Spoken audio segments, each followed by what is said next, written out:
ole zanina pathian nung si bai buk tura ronkal khom zong zong te thina ne thole kan lal pai so Krista min si bai kabu ka cheu zanina pathian ina zir tura thupui min pek chu hei tar la nangin thianghlimna ani dona kan zir chet don ani mei theya ka shelo le lalpana min shwai dan zel ni sela masaberin pathian ne na in koltirin chongchayang u hallelujah hallelujah iram lo kheng ro se idu zong van mi puiten an tiang in le min ti ro se Isu kan choi moi che Isu kan choi sang che ronin choi moi ang che hallelujah Harao Thianglim fa pai swa Krista chu ron choi moi ang che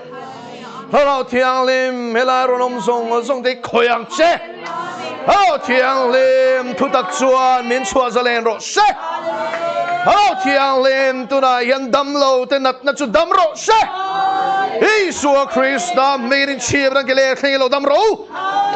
nat na zong in taksa changa chuak turin thu ka pe Isua Krista min chuak ha ro se luna Isua min lo dam ro se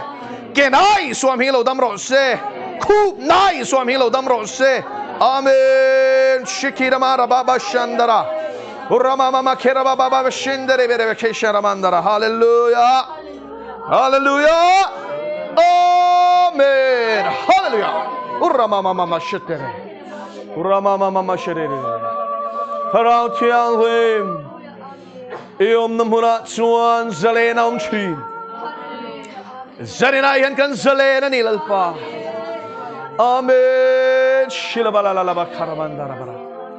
turama mama shetere kena matara mandara Thutak zong amin shuailu tangche Thutak zong amin shuailu tangche thu shet tu te mai ni lawa zom tu te ni thoi turin min puyang che Isua Krista thi sena min tlang tu kan lal le chandam tu ming duom takin kan di le che amen amen le Thianghlimna ring tu tan chuan he thumal hi thu thar ani lawa kan pathian Zothansanga seraphim ten ani nan puan chhuat chu mangai na ni lawa finna ti na naw hek lawa nima sulangin Isaiah bung ruk thu kan en chuan zol ni Isaiah pathian ina ko don chuma tempula levia chi le pui thia mani awanga ronga bol laya aronin lanchum khan seraphim thaparok nei an thapani a an mai khua lalpa kha maya an engam loti na ni chu an vahan za te lul em an thapani an ken khua chu chuan tak sape ngatlom lai berani awangin an khua lalpa za na bokan en tirni thapani an thloka lalpa chuing tienti a thianghlimna voi thuman ti ni lalpa chu fagenom ro se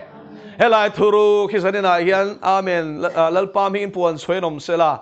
a thianghlimna pa a thianghlimna fa pa a thianghlimna tharau thianghlim ti na ni lalpa chu fagenom ro se voi thum an soina chan chu ni ti chuan chu tiang chuan pa Papa le tharau Thianghlim pathian pakhat ami pathum minung pathum te chu an choi moya lalpa chuan choi sang ani zanina hian helai te po hian chu tiang kan ti theina tur chuan lalpan min chan pui ro se zanina hian chu kan pathian chuan engkim siama engkim achela engkim chunga ro alarel don ani engkim asiama engkim achela engkim chunga ro alarel don ani chumi chuni awangin in buat sairo le atho khumanunai apek ini ti lo siang che khovela yan ti pal thil thu in inu in ron sing ringot lo che a pathianin nun na pe che ni ti chuan chu pathian nung le Thianghlim chuan zanina hian ani na poimo lutuk min shilu chu a thianghlimna hi ni chu thianghlimna chuanin ani na zong form kem tel vek thianghlim ti hian mangai na pathian dik na pathian kan ral mang me ro rel tu engkim khongai tu pathian ani na te engkim siam tu ni na te chung zong zong chu he thianghlim ti hian a form kem tel vek ani chu an seraphim ten kan pathian nung engkim siam tu ro pui em an fak lai chuan thumal dang an mang lo thianghlim ti khawai thung ngot an mang ani chu wangin he thianghlim na hi siam tu pathian ni na ni a ani reng don ani lal pa chu fakinom ro se hallelujah hela yan thil dang katar lan le du chu thil dang zong hi chu abol hlo thei thil dang zong le thil siam dang zong hi chu an kholo thei ti kan sia a Lucifer po pathian ina tira siam chuan a ming lar zo kamang ania ma se hebrai tong a chung ye hilela ania chu Lucifer chu aum zia chu engking tu a light bearer ti na ania ti chuan chu Lucifer chu tira chuan Ezekiel abung som ni paria chang som pakhata chang som pakoi na min shil rana chuan a thafam ki mani chu a tira pathian ina siam ni a kha chuan a thafam ki mani ni ma selangin a nuwa ti kholowin om tatlat me ni chu a chan chu moi na wang kha na chapo tatlat me ni chu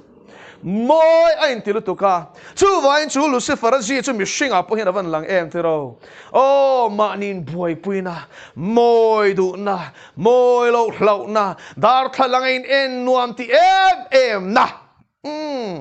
khang zong kha Lucifer zia Lucifer changa ronin chan o ke mania ron chun zom zel thu kan oi ta ka wanga min tha tu tan oi ta ka wanga chu zia chun zom na chuni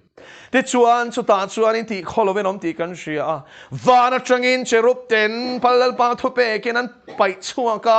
lali suwa chuan setan chu vana changal leya che kangatla ka mu sin alo ti ni lal pa chu fakenom ro se mi cha pautan van ro mun om lo hallelujah siam tu pathian din mun lua tum tu tual thatan van ram mun om lo lal pa chu fakinom ro se pathian siam tu laka hela mani in choi moi tum tan van ram mun om lo lal pa chu fakinom ro se chung jinga chon sani na hian ni telem ti lo ngai tuang che go now he khove chu mani in soi moi siak na ramani political party a chung chu kan hmuwa mimala kan hmuwa sportsman kan hmuwa I am the greatest in tia mo Eric Clapton lar lai tak chuan Clapton is God ten han tiringota an va han rap thak em tero thil siam mai hian siam tu ni na hi eng tika ma lu don lo lal pa chu fakenom ro se chu wangin chu van tir ko in lo tum to a pai thakin lo om to a ti chuan chu van tir ko chuan pathian in an puya siam vai vuta changan ruang am taksa adin mishing te chu a them le a ama thuk to na khan e vile adam ate kha them le ni chu thite su in ni la in pathian in ang don tin sia ta vain in mitalo varanga pathian in ang don tin sia ta wangin alom suati dot a feel ni chu ma se chu do chu pathian in an puya siam mishing te nan lo o ta tat ti chuan an la an eita an lo tlovele ta ni chu e vele adam khatira pathian in siam in bol loi na siam lo a an puya siam an nia wangin an thianghlim ti na ni chu an thianghlim na chu Genesis bung ni chang to bera chuan ti chuan e vele adam chu saruak an ni an zaklova atilal pa chu fakenom ro se an ril ru thianghlim zia chu no sen no pang kum khat mi po sarua katlan choin tu man za thak kan ti lo mo no pang ti om lek kan ti tin no pang point za na chang a shelo aril ro thiang limani chu tiang ril ro chu nutling le patling adam le evi khan an ril ro la thiang lima wangin an pu ni chu tu na patling am nutling sarua kin tlang ta sela tu man mi pa ngai kan ti lawang manakor hak tira mental hospital dani mai chu vain zani na yen kan shia tur chu ril lu thianghlim tak chu alo kholo le ta chu wangin wang tir ko ti kholovin anom mi shing ti kholovin anom nima selamo zakapabung khat chuan kan pathian ni na ro pui zia min shil chu mo pathian min thlem na to in lal pa thlem pathian thlem kan ni ti su se ati lal pa chu fakinom ro se pathian in tu ma thlem ngai lo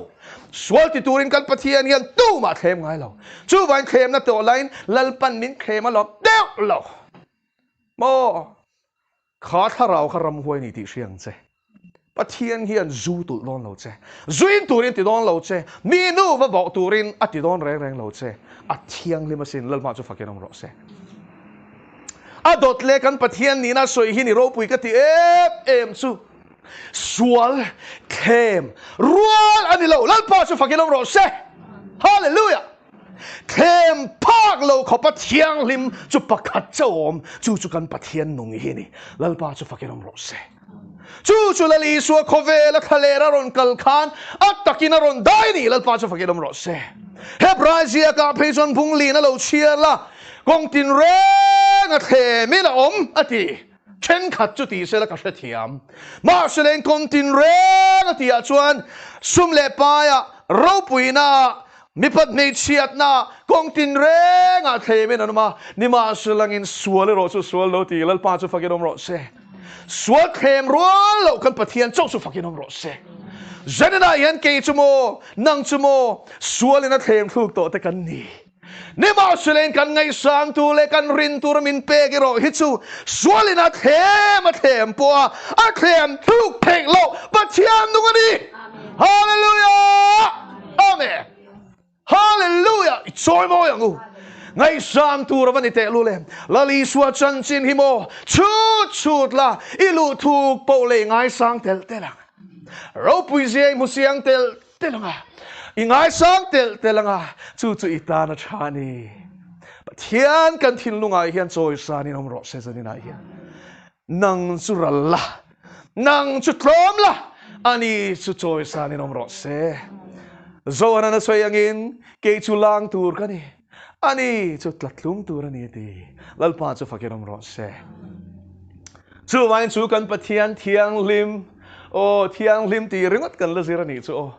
zirla po kan la lut lo chu vain chu Thianghlim chuan ani na ro pui takangin min siama ni ma selen suala je setanangam khem na ando zo tok tak lo wangin bumanom ta ka wangin du than na nge sualan lo khoi ta ka wangin Pathian khongai na ta le mangai na ta le nun na ta chu sa thla ke na no ma sualin min lo thunun ve ta chu ta changa min chandam tur chuan Pathianin afapa Isua Krista thisen aron mangta ni chu lalpa chu fakenom ro se Isua Krista ti kha ka soi fi anga chumin nuwa thisen poimo na ka soi le do Isua kan soi masang Isua ti hi thuthung luya chuan atluk pui ming chu Joshua ani Yehoshua ania chu Jehovah chu chandam na ani ti na ni chu Jehovah chu oma ti ming kha ni a kan Pathian ming pakhat ani a chu chandam na ani ti na ni chu lalpa chu fakenom ro se Pathian ni chandam the ani lawa Pathian chu chandam na ni lalpa chu fakenom ro se chu vain kan Pathian ni chandam na ni awangin Isua Krista khovela ron kala thu soi chu ke hi kong le thu tak le nun na kan ti lalpa chu fakenom ro se atoi zo in ke hi chandam na kan ti na ni hallelujah kong ani vanram thlen theina kong bo vek kan ni bera mangin kan kong chewa kan peng bo chu wangin kong dik le nun na kong amin suai ki le turin apa pamal nei chun chu Pathian ni ron tirani lali suwa nun ziale lali suwa thu oi na te lali suwa Thianghlim na te lali suwa in ngai klom na te lali suwa chia hlo nun te hi hallelujah ke le na zir tu ro ni ta ni chu bon lama tang ni lovin chungril lama tang dang lam nei ni chuan chu la li suwa chu I suwa ti chu mo chandam tu ti na ni chu toi zong no Jehovah chu chandam na ni chandam tu tin da tai la ni chuan Krista ti chu Hebrai chonga chuan Messiah ania no Messiah ni ti chuan Greek chonga chuan in Krista ani asoi tu ma chu thumun ania aumzia chu shiak thi ti na ni shiak thi ti reng chu nabi thok tur ser shan ti na ni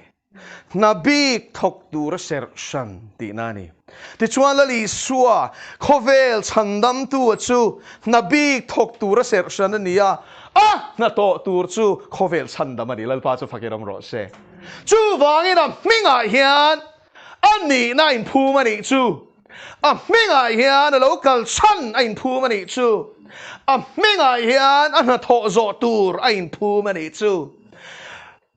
Kovel chandam tura Pathian bel ruột tị na nị chu là lý số Christa mình ông gì chu han ro puyen tero ninga ringot khan Kovel local chân khain ziak chiang to nị chu ninga ringot khanin ati tur aronin shil to ni chu wangin cross pumpel thein reng reng leine mathaya khai chiar chuan bungsom ni le paruk na chuan lali suwa chu an kai sanga peter chuan azir ti te singa po atana thanem ngai berangani tro lalpa heng te hian phat san che ma se ka phat ve lawang che ti pang tu khania ti chuan lali suwa chu kai sanga cross a thi a thole tur thu zirti te ursun taka shil line an kai penga zirti tu chu tiang chui chunga kheng reng reng su sen ti deka lali suwa chuan peter potilava setan kan nuwa kal roti ni lalpa chu fakenom ro se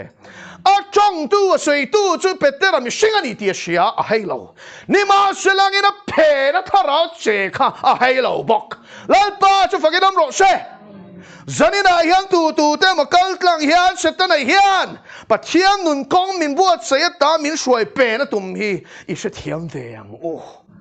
I suwa bulayom chuan inu na thianghlim chuan I man chat mai tunge chong tir ti te hi mo an ron chong chia hi ram khoi nge tharau thianghlim sia thena peng che nalpa chu fakinom ro se dun hun nu nga hian chu imamo ti ka silang che apoi mo lutuk zole derle tharau sul tam takan lo chua ta khi suai bo na tharau te hian tu na hian ring tu te hi mo kongom dewa hian an suai ma se top chu thi na ni voinia hian chu kong chui lo zo pal lawangi o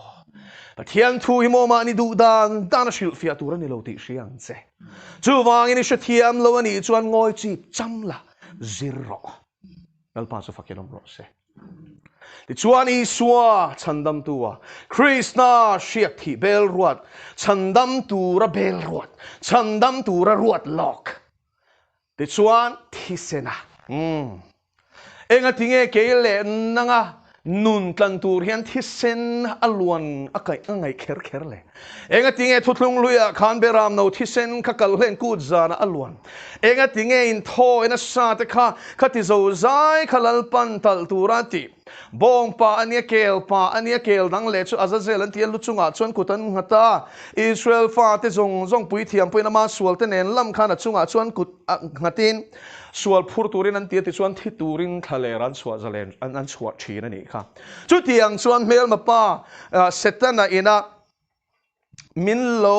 bum ta ka wanga thu kan oi ta ka wang kan chunga suala chu pathian ina chin fela tum da na kha thu thlum luya tang khan step by step in min lo zirti le ni chu voile khata la li su he zo ne ka in zo thina ni chu ngati la li su Krista kha kan thu vele lal panaron tir khan nei lo in zot ve thinem ngati nge kum sang liang ha enga tiang ha re em lalpa khan a chan chumo sualat lu cheto mi sing kha pathianin zuk lali so kha zuk tir thut sela angai nan shadon lo ni chu amaro chu pathian thil tum chu zikluak takatar ran ani theina turin lalpan thuthlung lui min te masa lalpa chu fakenam ro se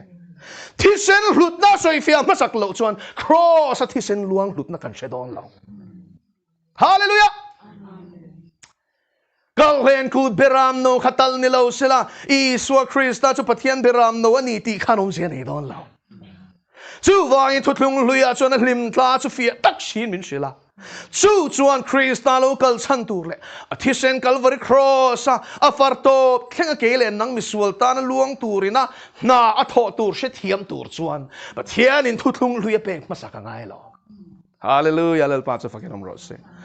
ro ren te chu taka fel vel fakani lalpa rem ruat na hian mo ti palle ti sualom ve ngai lo hallelujah ti sual ve thei lo ni lalpa chu fakinom ro se abahan ro puye chuan nge thi sen hlut na chu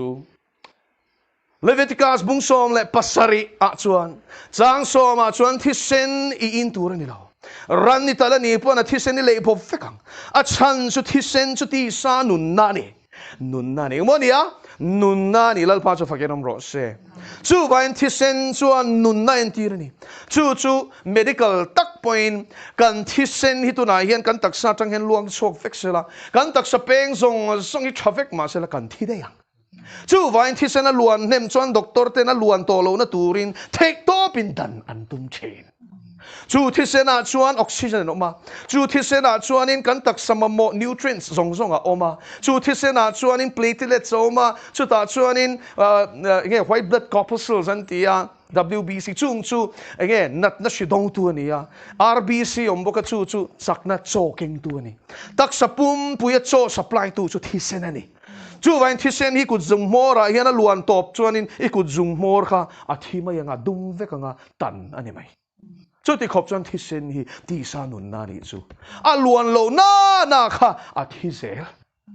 chu vai na luan that thei nan blood circulation a poimo ti mi thiam te chun min lo shela ni chu tiang ti that du chuan exer la lo te min ti ni chu I chet khan a in pama lungin lo pam pop chumi pam puar kalve la chuan taksa ti sel lal pa sa fakeram ro se Pathian en min siam dan hi ro pui sin chu thi sen chen ti nan thua ka hian reilo te lut lo se la shock an nei ni mai stroke nei to hinga mo zat ka sian khong ai thlang lu tu pangking le lam zeng tlat ke bai ta mai te awan poi em turan wa han khong ai thla ke ma selen thi sen lut zia kan siat pha ve ni chu thua ka thi sen reilo te alu lo po khan stroke an nei mai ni o chu tiang chuanin vura ma ten han lona a vo lut tu ka vain thi sen kha duang in a luang theilowa ti chuan an ku zung ngora te duang a luan theilo chuan zoi soin an ku zung tang te kha alo thia a dum veka to pa chuan in tanangai ni chu avan rap thla ke vura ma han kala han tang thang khanga chu tiang in a frostbite an tia chumi na man to chuan thi sen circulation om lo wanga nia chumi awan chu tanangai thin ko na te chu tiang a duan chu kan ni chu wangin he thi sen hi mo inun na ni I tak sa pe nga hian I mutlai po na luan reng nga ya ti chuan I kallai po na luan reng nga ya a luan zel theina tura ta na khola da chu lung kan ti hi ni lalpa chu ro pui ro se mak tak le hlaum tak siam kan ni ti sam ziak tu na soi avan ro pui em Velor Christian Medical College kan zukal khan BD kan zero line exposure trip kan zuk neya da chuan ke ni chuan in tong trai dam lo te tong trai na kan thoka rongbo na kan neya ni ma selein voi khat chu open heart surgery an ti dona achung glass atangin live in a clear thei min tia do piang in va en then tia ka va en sak thla ni chu ti chuan in palian pui mai pathau ang lampin nia chu chuan lo mutir sal me ti chuan in surgeon an oma mask engkim an vuan in dress uluk lutuka ti chuan nurse te khan oma call chi sang khan buna ti chuan om sternum mo hamilai om ru zai tur khan call arang hi ni mai tian a biela vir chak lu tu ni chu rap thla khom chu mi chuan sternum om chu ti hian a han zai phel ta ni chu call pan hi hian ti hian han kam kawa lung aron lang ta ni chu phudu ava han rap om em ava han ro pui si em chu khol chu tu siam nge lalpa chu fakenom ro se o mi thiam te hian mishing taksan zir hian siam tu ro pui zi hi mu thiam to sel tro hallelujah amen a siam sa po man zan kan soyang khanin an la ching chuak zo lo chu ni hi a phudu dupati chuan khol ve mangin chu lung phudu dup na thok tu chuan khol an buna lung an chol tira an zai ta ni chu awan poimo em tero chu thisen pam zel tur chuan thisen chu kan taksanun nani ti min siam tu hian a hriat chian em awangin khol chak tak mai kan lung chu da ta dam chung dai tur da ni lalpa chu fakedam ro se mi hring siam khol te chatro kum nga kum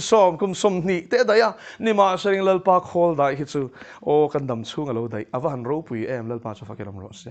ti chuan chu thisen chu kan nun na ni awangin ani chu da ni apam reng ngai kan mutlai pona chol ve lo lung hi chu a phut reng ngai o minung sai na ni lung phu anayem ti chuan chu poimo em ta chu thisen chu awan poimo chu wang la li suwa Krishna thi sen hi apoi mo na chumo chang som pasaria ti hian soi ta ni chu Leviticus bung som pasari chang som se kan soi som pasaria som pakhat na ka soi so chang som pakhat na chuanin in nun na tlan na turata na ka pek cheu chu thi sen hi ni ti lal pa chu fakirom ro se inun tlan tu le ka nun tlan tur hian tangka aruat lo rang ka chak aruat lo in ro pui le thil ro pui aruat lo le le van lo berana mishing suat tu se to te tlan suak tura aruat mo thi senari lal pa chu fakirom ro se ti sa nun na thi sen chu kele nang min khul suak tura lal pana cha tuan rem ruat na lo ruat fel to ni chu hallelujah hallelujah amen chu wangin alom beram no thisen alua na ngai kalhen ku zara chuan pathian in faro lulu lawang chuan in fatir ti hlum atum ta da chuan goshen rama Israel fa cheng te ne ra chuan thu pe a beram no kum khat apa melhem lo aru ti tliak mia lovin that nge ngong in zayanga mo in ti hlum ti chuan in talanga a thisen in bun chuak fenga chai cho tola emo mai hona chim lama mahar lam kan ni chuan ti chuan chu ti sa a ti sa chu in roang ati chum po phal lo ti chuan changdoi dim tel lo ne nei tur ani ti chuan a ti sa in enga thisen ro chu far khat po in lo tur ti chuan husop an zuk chianga husop chu nim chi khat ania tui hi a hip chak em ani ti chuan chu ta chuan mai huna mo cho tola chu beram no kum khat apa lali so khami paron piang mo mel hem lo soi selbo sual reng nei lo entin nani lal pa cho fagenom ro se galen ku beram no lal pana du tuidana hian khovel tlang tu ra du tui zia aron soi dei to lal pa cho fagenom ro se chu ta po chuan kan pathian chu pathian Thianghlimna ni ti tar lan in om to ni chu hallelujah lal pa cho fagenom ro se ti chuan chu lali so Krishna thi sen chu kan tan Calvary cross o hlam tur ani ti sia in lal pa chuan kal hlen kut beram no chung changa chon mo sia thu pe a tuna ka soyang khana pe thak thlapa Israel fa a ring te chuan an zoma an tala an leibua husopin an zuk chia kong kalu chunga le bianga ta tur ngatinge a noya ati lo a chan chu thi sen khara tur ani la luchunga le bianga hallelujah thisenin min hlia khu turani hallelujah lali swa thisenia min hlia khu lo chuan mo ba hian ro nena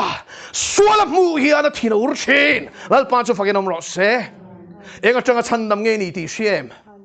rombunga chang sari siero pathiam thin urna lakata chandamini lal pa chu fagenom ro se engin nge athin ti ur bible siero swalina thin ti ur amami Israel thu thumpui Abraham Isaac Jacob thumpui a tha te ina a thu no lo chuan mo pathian ina ti rum phiar zel me ni o adim lo reng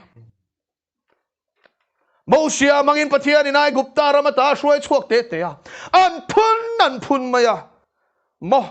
sa hindu mo an tia an pe war khomalal pan fit nga asang le changa fit nga sang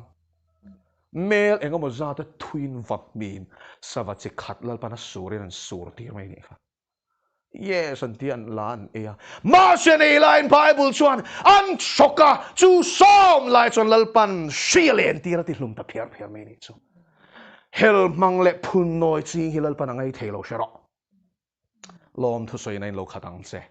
lalpan so fagenom ro se Zofa te he mi konga hian suala ni ti kan sia tangai phun noi na hi suala ni shero lele van lal ka complain nei ringot mai ring tu ziani la rin lel na ziani hel mang ziani lung oi lo setana ziani ing te ka ma lung oi dong lo he hi chu vai na zia la su i swa changnam tu Krishna shiak thi sen min tlan tura lal parwat mga chandam kan ni lal pa so fakenam ro se chu thi sen ati Thianghlimna ta ti hi zani na hian lo shiang che sa khodang betu te chuan in ti Thianghlimna tum hindu pan he na pathian thu ka soi to atenom zia le suanom zia hi mo shil fia chuan hin ngai lo reng sa kong ay saklo niya kasi ito po lalpain shero sansin cha shiro min ti son ka shila da son sual kan ti dek ka shia lo mati mo kaler pilril deu yan missionary voi khatakala ti chuan an chong azuk zira an chong in bible khaleli na tumta bible leli na tum lai chuan sual ti chong kam hiron a thleng ta eng tinga ni le in nam chong hian sual hi kan dang tin an upa arona chu upa chuan sual te chu tual tha te ui re te ni lom bible an la nei mi alo khoi cheng nge sual te chu chung chuan ni ti shiat thu som pe ka mi kharon soi ta sat me ni chu a chan chulal pan kan thin lu kan ril ruwa hian chatuan da ati bible chuan thusil tu bung thuma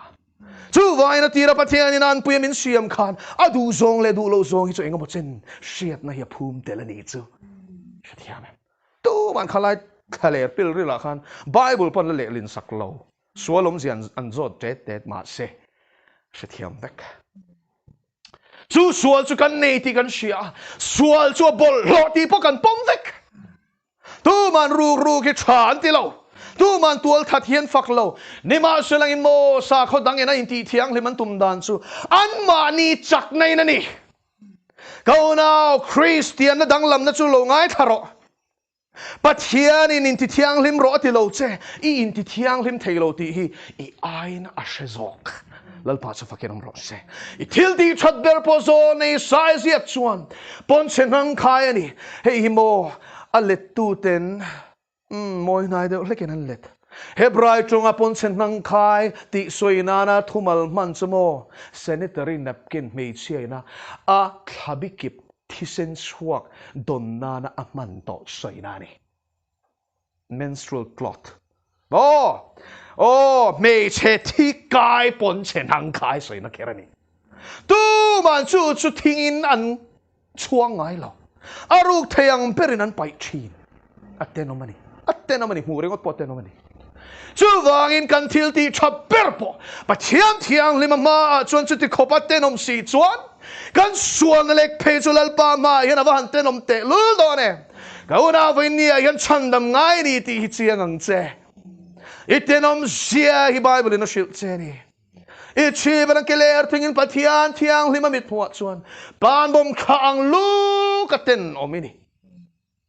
sumi ti thiang lim tur chuan mi bol hlo in ai ti thiang lim theilo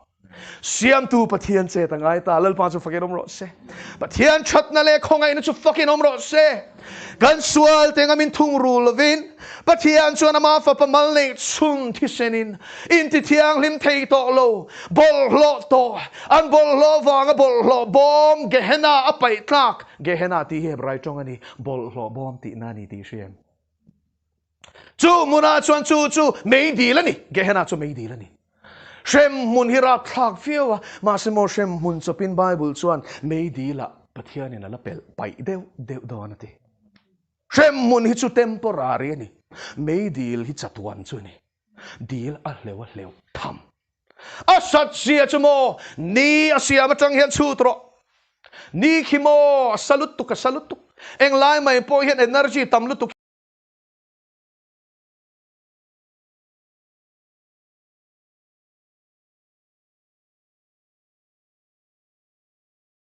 Celsius sanga rathagen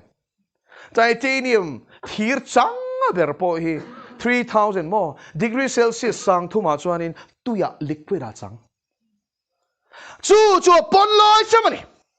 a core temperature chu thermometer a zuk ti chi ni lawa ma se mi thiam ten rin danin mo degree Celsius vaibel chekhat 1 million pakhat le bial paruk daro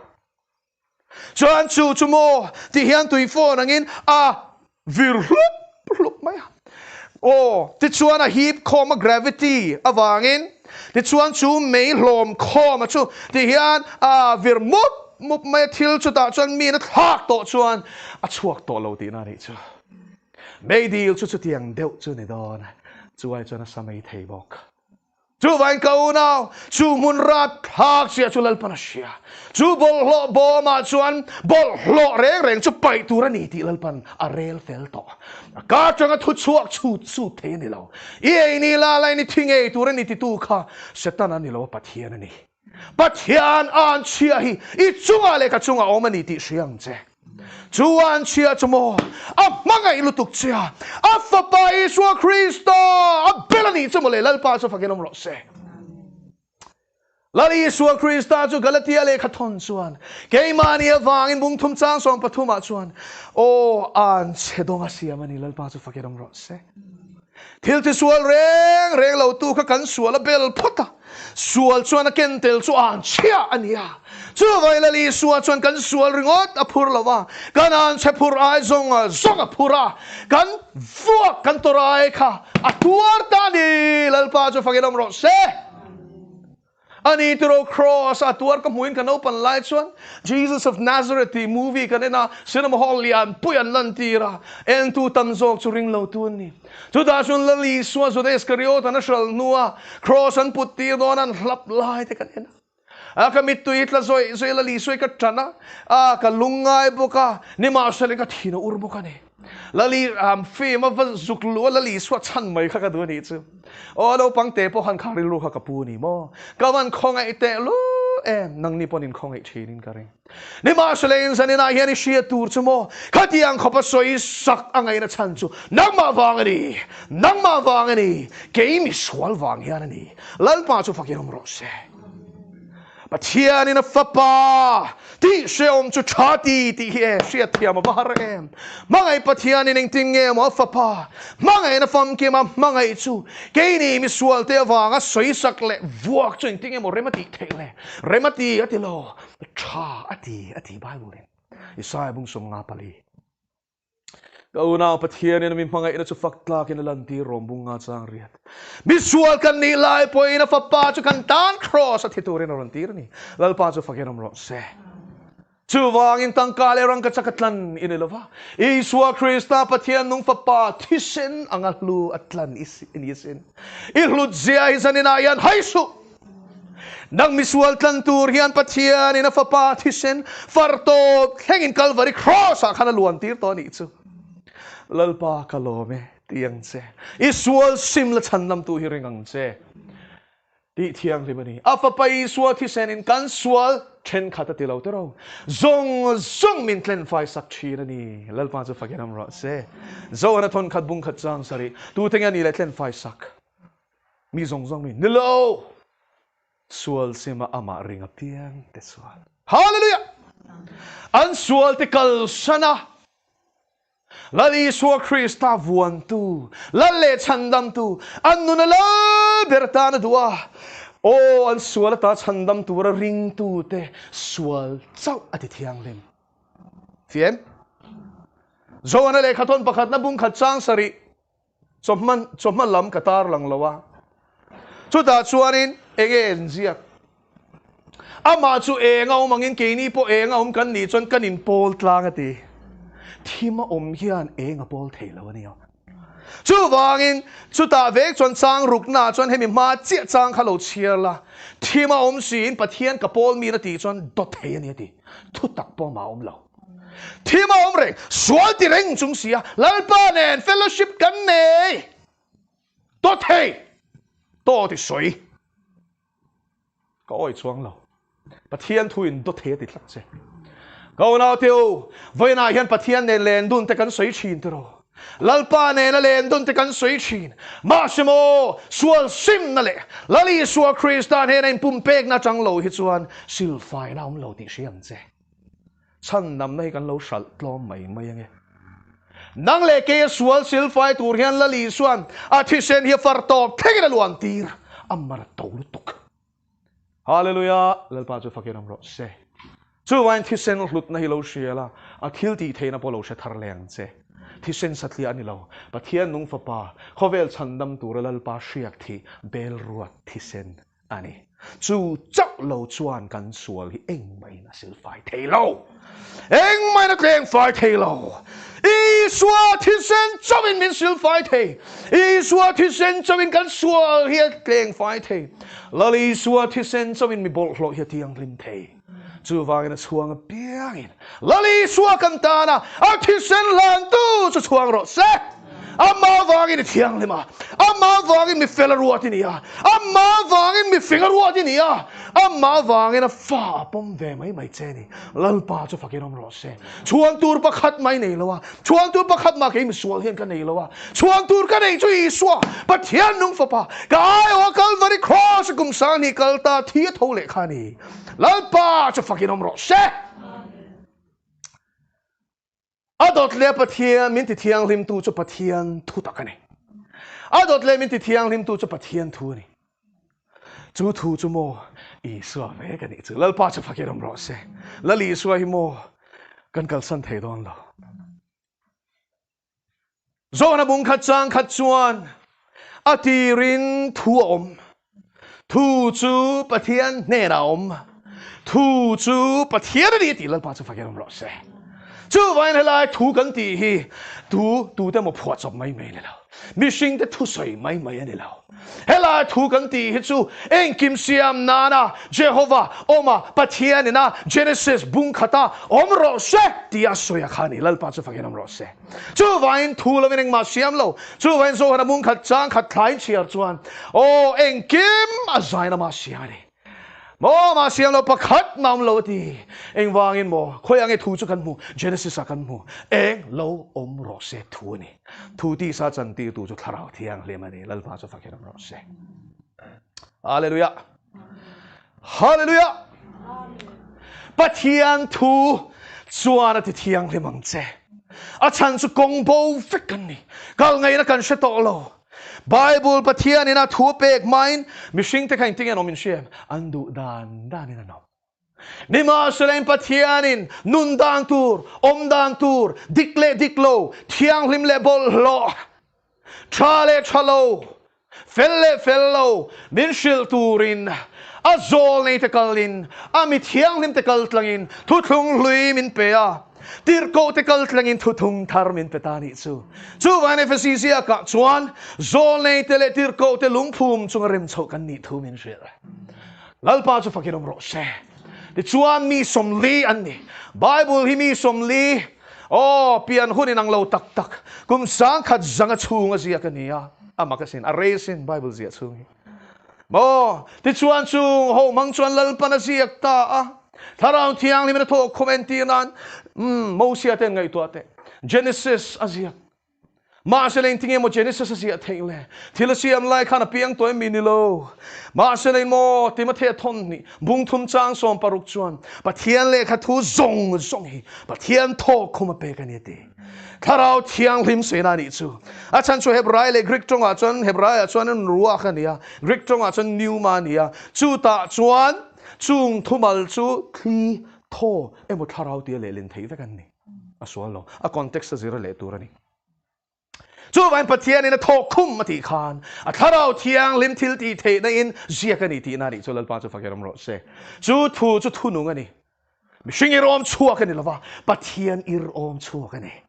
tharau kal tlanga mi sing vai vota tanga siam mai te kal tlanga lalpa na zia kalo ni tani chu te chuan bu som ruk paruki kum sang khat le zanga chungin mi som le kal tlangin tharau Thianghlim shia ti na in zia kalo ni ta chu Bible kan ti hilo ni tani chu Pathian le khabu Thianghlim kan ti ta a Thianghlim reng ani a chan chin a zia ka hi a Thianghlim tlat alom lalpa chu fakinom ro se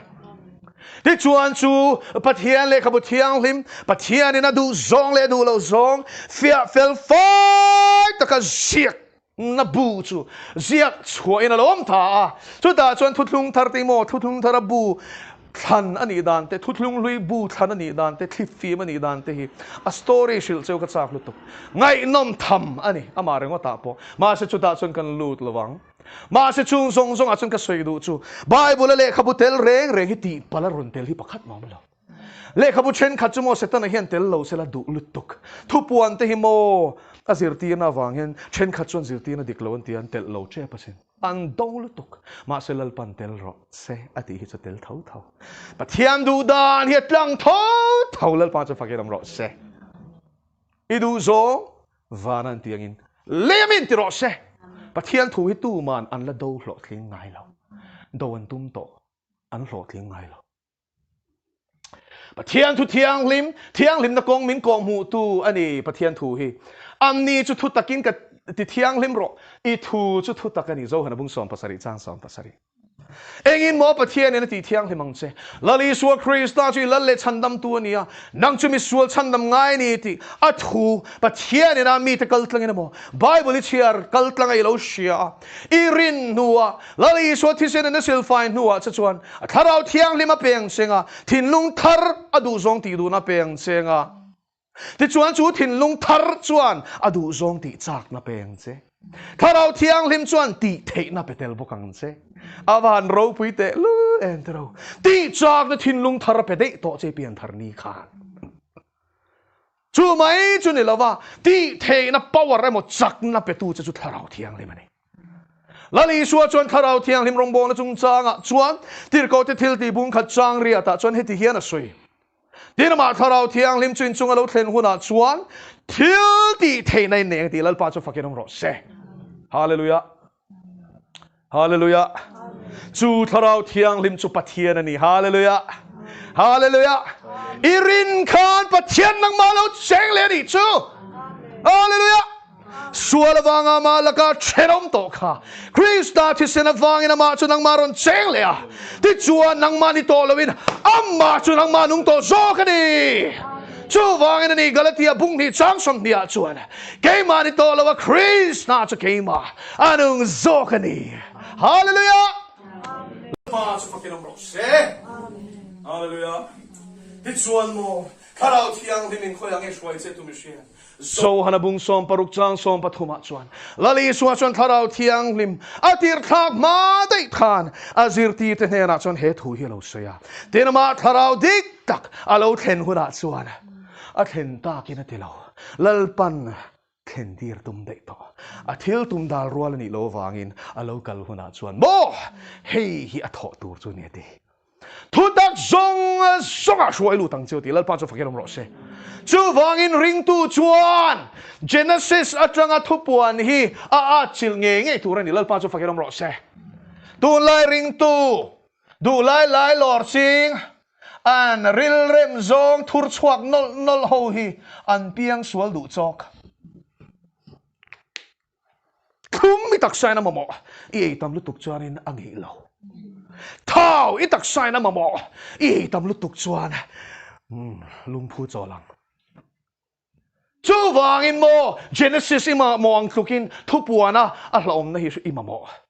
sama pathian au dani mamoangin thufinga i mishing puite nen len dun dan ima mo chanchin chapali mamoangin lekha thon te hi mamo chu tiang bokin ro rel tu le Israel fa te kai shwai dan a thuan oi lawa shem dan a mangai a khongai dan zangai nan chungalan tir dan zong zong sheturin lalte Samuel te le Chronicles e chiarangai o ka unaw pathian du hi mo du lai lor chi ne lawanyo azava in e turani lalpa chu fakiram ro se pathian thu hi chiar ngot turani lawa a e turani tu po ka taksai lawa ka thisen in lo chu ti lalpa chu fakiram ro se thisen kan soi fia to Calvary cross kan tan luang khani chu thisen chu ka sual silfai na turatan kanun kan turin atto kani ti pom khan in om je she toem thisen dol lamani lawa chu thisen chu isual silfai turir tok ti ipom na kha in na chu ni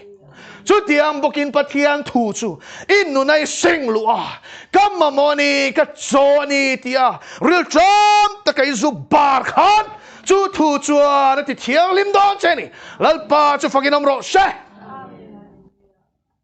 chu thu taka chuan tharau thiang lim na shwai lu don se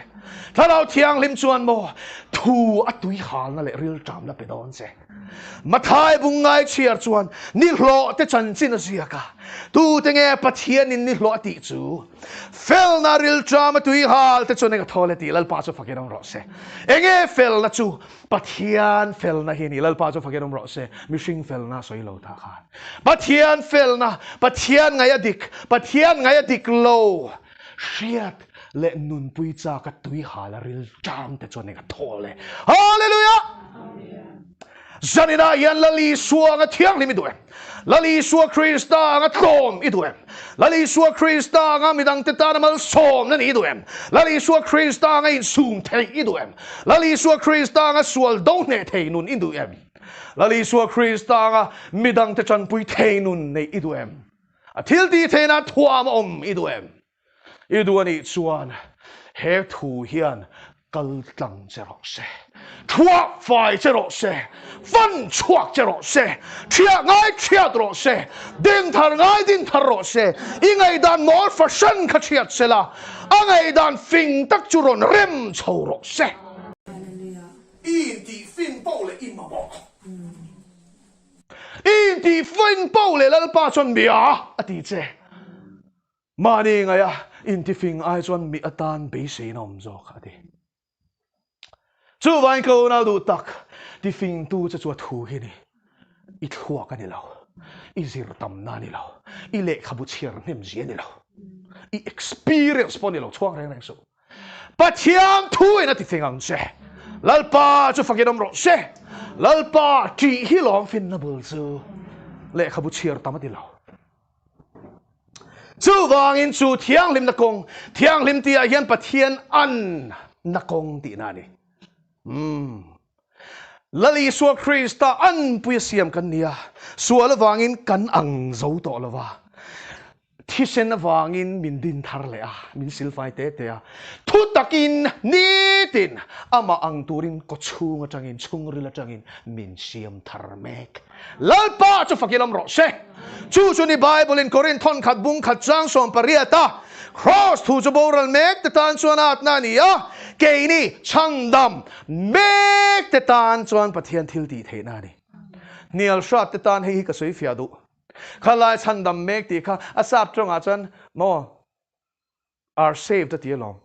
present ตั้งอินอาศัยลมนิโลอากริกตรงเอ็นเรา present continuous นี่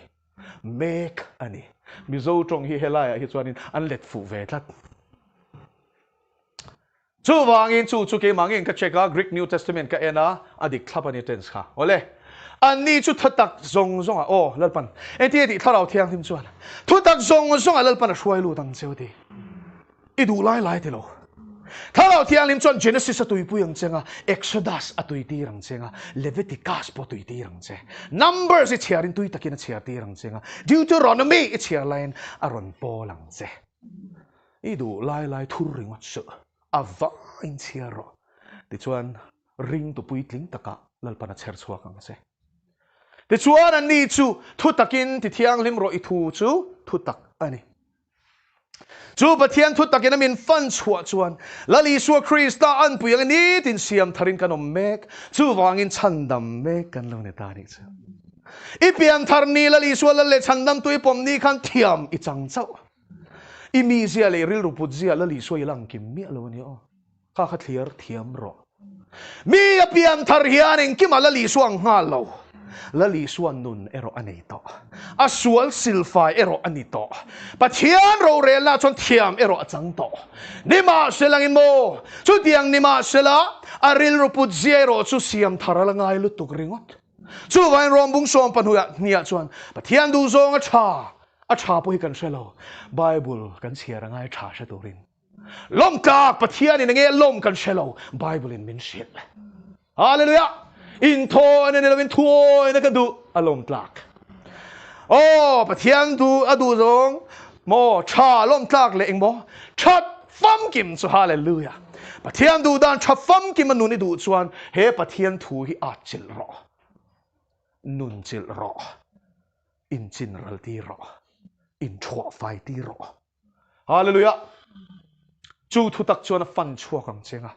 อีชีบันเกเลร์แข่งอินอีทาราวอีริลรูเซียมทารางอีตักซาเทนรอนคงชาวฮาเลลูยา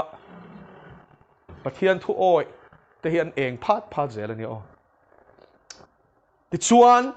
เที่ยงลิมน่ะเราเป็นตู้มันปะเทียนหัวเราบางทีที่จะต่อปากกันสวยงาเที่ยงลิมน่ะกงโจเทตูรัจักนั่นมินเปตูจะปะเทียนทาราวเที่ยงลิมันอิติเชียงเจสักนั่นนี่เราวินาทีสักการะบุงลีจางรุกะทิลตีเทนั่นนี่เฮกลวินกัดทาราวจอกินเลยไบเบิลฮิโมมีเพียงทาราวจู่ทาราวเที่ยงลิมในเราตีนั่นนี่จู่ทาราวเที่ยงลิมในเราวินเชียรินจมตุ้มริงอดเสมอลีโอโตลสโตยังคานินอเบยดงังตรงนี้ลีโอโตลสโตยจู่ Russian playwright อันนี้ English literature ส่วนนี้ English literature ฮีลีโอโตลสโตยเองก็มาทุเซียก็มาอีเชียร์โลฮีอันนี้อาศัยเทโลชุดที่เขาปะงงในเจอนี่ ni ma selen chu pa chu mi ho sa tak ni ma sela lali suan tlang chunga thu soi ma thai bunga bung ruk bung sari khat siara atui puye me ma ro puye tia cha atia nun puye tumta apiang thar uk lovin te chuan nun puyen tum tak tak mai chumo Leo Tolstoy chanchin hi Philip Yancey journalist chuan in ale khabuzia the Jesus I never knew tia khanazia ka it's here do chan chuan ka soi ni chu chu ta ziak dara chuan Leo Tolstoy chuan lali suazir tiri tha til tu kan nun pui tumta apiang tharmi alo khan ti chuan mi pat mei chiat na konga in su matuma nu pui nei to sia ti chuan pindan sanga siam saka a hausa boka ma se hlotling vak lo niang fa som pathuman nei adot lea ane zong song chu hun top lama chuan pachia ta na perfect re thei takin thi ma se mo pathian du da na nun lali suazir tir na nun ka tum pok le ka thei lo je he ka chiang tel tel ti go now he shero thalo thianghlim tel lovin pathian thu hi mo tha ti em ma la tha ti em si hian i zom thei mi lo chiang em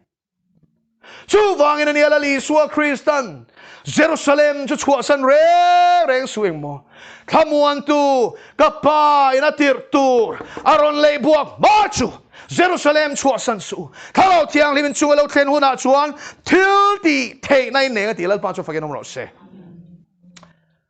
Timothy thon ni mung ni chang khat chuan Christa i suwa khong ai no ma chuan thil ti thei na ni no mang che ti lal pa chu fagen ro se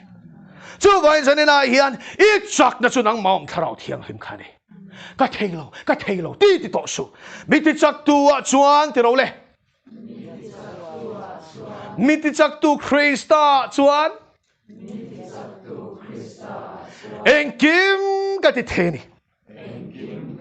Hallelujah lal pa chu faken ro se engkim ti a khan lal pa thu pek zong Genesis atanga thu puan en zia khi Christa I suwa a chuan ka zom thei lal pa chu faken ro se Satan na dot min shal ring tu tam takin khongai na pen na nan man me ka chu mi hring ta chu kan pam kim thei lo ti hi ni Bible ai ro chuan thil dang min zir tir ma thai bunga chang som li paria ta chuan katana athisen petu kalalpa isua Krishna chuan heti hian ati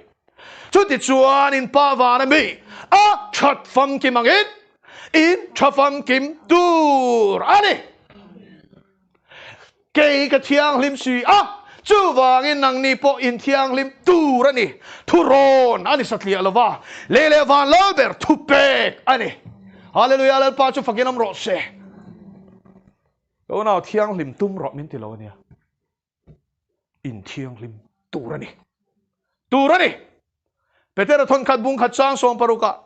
ngai chia ron soi Leviticus bung som pakhat chang som li pangami ani le he thianghlim na kong hi zo du talowila sual sim na chance min pek line sim du talowila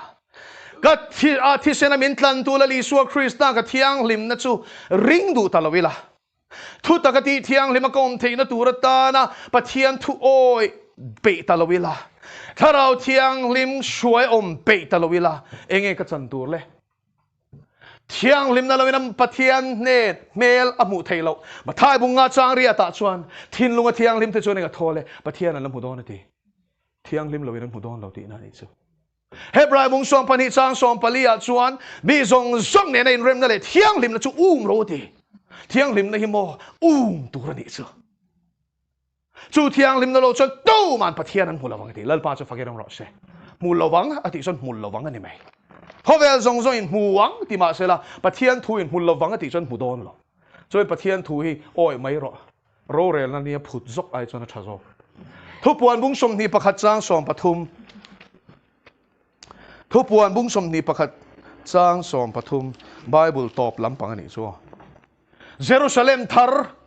chan chin asoi ni he Jerusalem thar hi thil dang ani lo van ram le thara ron chuk ani chu ni mai ti chuan thupuan bung som ni pakhat chang som pathum van rama chuan engang mi nge lu don lo ti hian a in ziak ka chiar don tin thil bol lo rek alut hau lawang tin thil bol lo rek alut hau lawang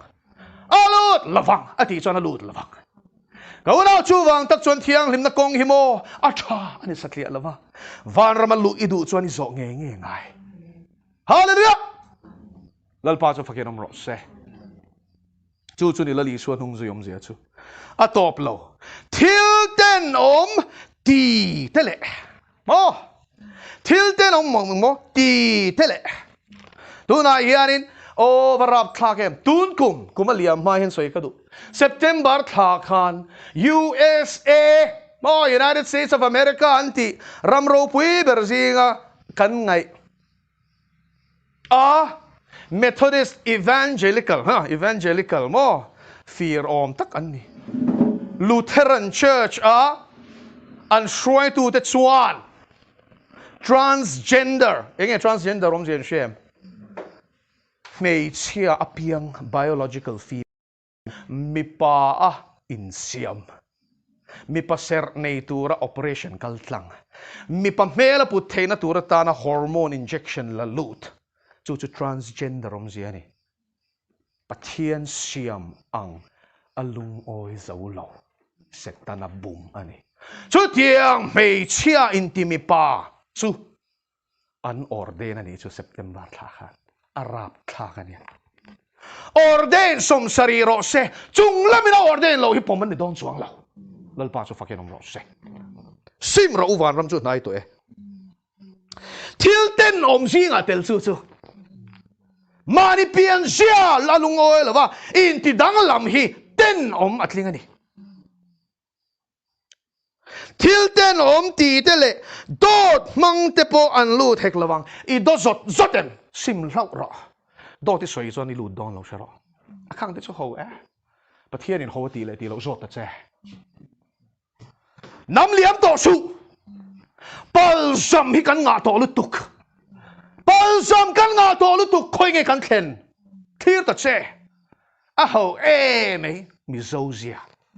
ho mei a ho lo sin mei di la itla rong thei tlat dot soi to su beram no nun na bu ming an siak te chok an lu tang hallelujah beram no nun na bu yan ming chong ve to em pathian in a sheve chem pathian kan shiat nu hian ati ni lo pathian shiat kan ni nu hian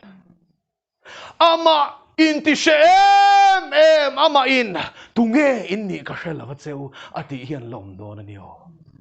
Zaniron kale sermon ngai khameng singa po thati comment sections te ka enchin amen an petuar tuara fire ten ron tia marshalain chu singa po chuan pathian thu ka doi silo chuan thaen ti rongot hi van ram lu na ni la heng ka thu pek te shia zoma piang chu mi fing lungpui chunga in satu nen te hin tu ni pathian fia na le ro re na paltlang zo khopin inun lo ulukang che simro van ram chu nai to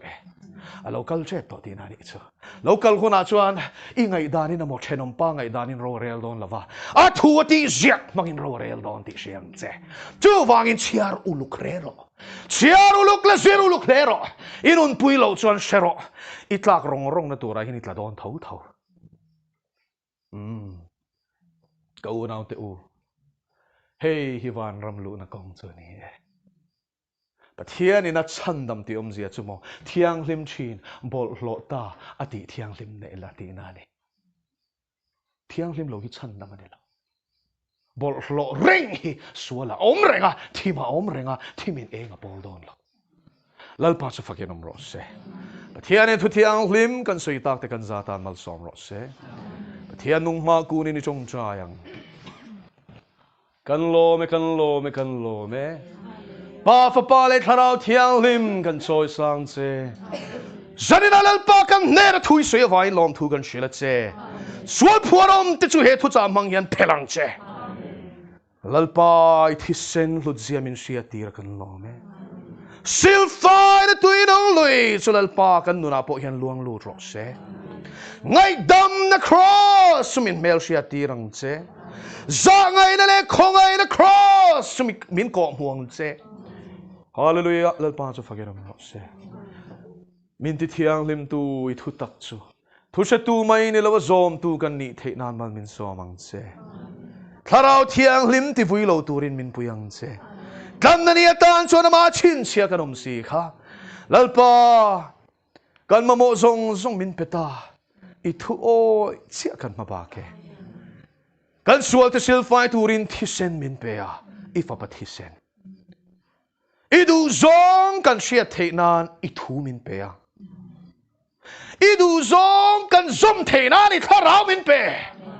chuan lam pakhat ma kan nei ta la ve kan ma mo zong chu min pe ta I thoi thei turin he thu chai soi tu le ngai thatu tan mal min so mang che lalpa du ta ki so Krista mengilom thu sei chu in kan di le